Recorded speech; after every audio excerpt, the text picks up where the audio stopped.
Xin chào các bác. Hôm nay em giới thiệu cho các bác con Zippo khắc hình rồng, cực kỳ đẹp luôn ạ. Zippo hình rồng bản giới hạn thôi bác nhá. Đây là con 709 trên 1.000 con trên toàn thế giới ạ.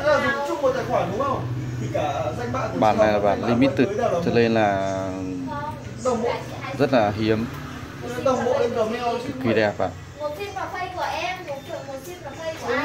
Được sản xuất năm 2014. Tiếng kêu cực kỳ thanh luôn.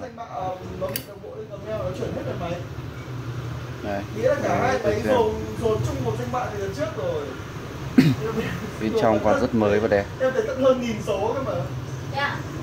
Nhưng mà tính cả cái mail các thứ cả cái gì mới cưới là ở cái máy kiểu cưới 2000 bao nhiêu trình bày. Hoa mắt. Em hơn 500 rồi thì nó hoa hết mắt. Xóa gần chết. Nó còn mà để đồng bộ, nó còn đồng bộ cả những cái mail mình dùng ở hoặc là tài khoản Facebook cơ. Nghĩa là ở trên Facebook bạn bè của mình có bao nhiêu mail, bao nhiêu.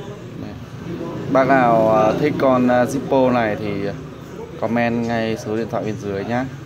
Con này chỉ có một, bên em không còn hàng cái thứ hai đâu ạ. Cảm ơn các bác rất nhiều.